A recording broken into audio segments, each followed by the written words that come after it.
প্রিয় দর্শক, আসসালামু আলাইকুম। সবাইকে স্বাগত আমার আজকের এপিসোডে। আমি আজকে আপনাদেরকে খুব মজার একটা কেক তৈরি করে দেখাবো। একদম সফট, তুলতুলে, মুখে দিলেই মিলিয়ে যাবে। এই কেকটা যদি আপনারা বাসায় একবার তৈরি করে খান তাহলে এর প্রেমে পড়ে যাবেন। এটা এতটাই মজার, আশা করি রেসিপিটি আপনাদের কাছে ভালো লাগবে। এখানে আমি নিয়েছি 1 কাপ জাল করা ঘন দুধ। এর মধ্যে আমি এখন দিয়ে দিব 1 চা চামচ ভিনেগার, দিয়ে নেড়েচেড়ে আমি এক সাইডে রেখে দিব। আমি এটা দিয়ে বাটার মিল্ক তৈরি করে নিব। এখন এখানে আমি সব কিছু আগে প্রিপারেশনটা করে নিচ্ছি। এখানে একটা প্যানে আমি তেল ব্রাশ করে এর মধ্যে বেকিং পেপার দিয়ে দিয়েছি। তেলটা ব্রাশ করে আমি এটাকে এক সাইডে রেখে দিব। চারপাশে ভালো করে তেলটা ছড়িয়ে নিব যেন সব পাশে সমানভাবে লেগে যায়।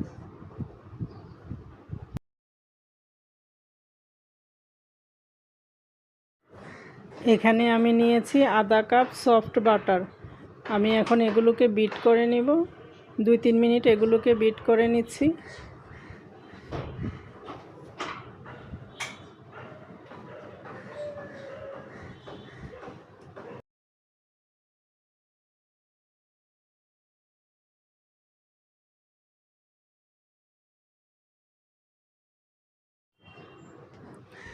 এই কাজটা আপনারা চাইলে হ্যান্ড হুইস্ক দিয়েও করতে পারেন, আমি বিটার দিয়ে করেছি।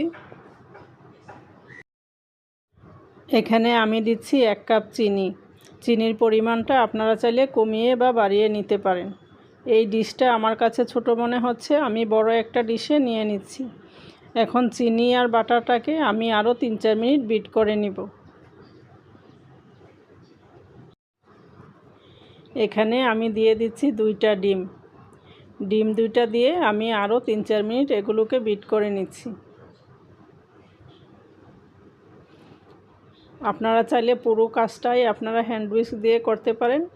এখানে দিচ্ছি 1 চা চামচ ভ্যানিলা এসেন্স আর দিচ্ছি 2 টেবিল চামচ সয়াবিন তেল। এখন সব কিছুকে আমি একসাথে আরও 2-3 মিনিট বিট করে নিচ্ছি।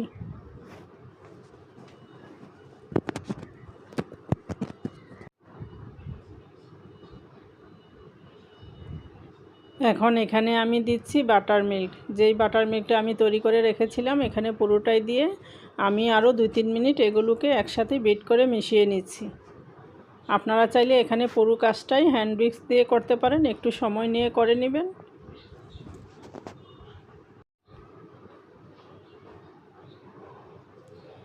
এখন এখানে আমি দিব 1.5 কাপ ময়দা। প্রথমে আমি অল্প দিয়ে এগুলোকে চেলে নিচ্ছি, তারপর আমি বাকিটা দিয়ে দিচ্ছি। এখানে আরও আধা কাপ দিয়েছি আর এর সাথে দিব আমি 1 চা চামচ বেকিং পাউডার।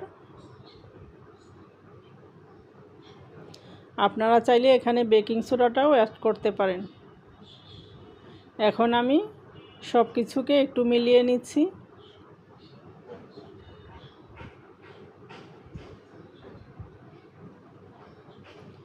এখন আমি সব কিছুকে একসাথে আরও 2-3 মিনিট এগুলোকে বিট করে নিচ্ছি।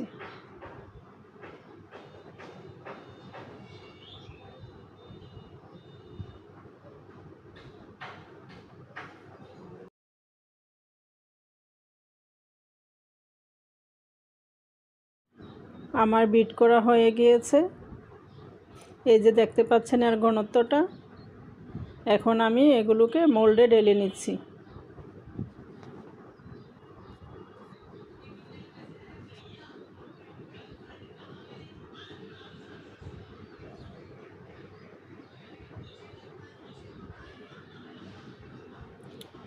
আমি একটু ট্যাপ করে সমান করে দিচ্ছি। এখন একটা কাঠি দিয়ে আমি একটু সমান করে দিব, ভিতরের বাতাসটা যেন বের হয়ে আসে।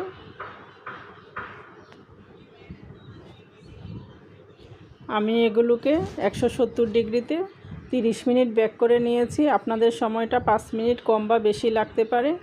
এখন এটাকে আমি মোল্ড আউট করে নিচ্ছি। বেকিং পেপারটা সরিয়ে নিচ্ছি। এই যে দেখতে পাচ্ছেন একদম সফট স্মুথভাবে তৈরি হয়েছে। এখন আমি একটা কাঠি দিয়ে পুরোটাতে ছিদ্র করে নিচ্ছি। গরম থাকা অবস্থায় আমি ঢেকে রেখেছিলাম 10 মিনিটের জন্য কেকটা সফট হয়ে যায়। এখন এর মধ্যে আমি দিয়ে দিচ্ছি নর্মাল টেম্পারেচারে থাকা দুধ। দুধটা দিয়ে আমি এখন উপর থেকে কিছু ড্রাই কোকোনাট ছড়িয়ে দিচ্ছি।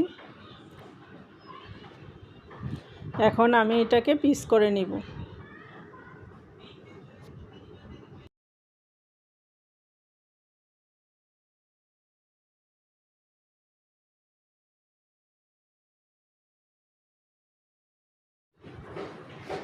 আপনারা আপনাদের পছন্দ মতো যে কোনো ছোটো বা বড় করে তৈরি করে নিতে পারেন।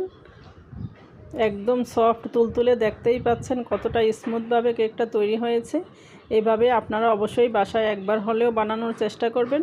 আশা করি রেসিপিটি আপনাদের কাছে ভালো লেগেছে। সবাই ভালো থাকবেন। আল্লাহ হাফেজ।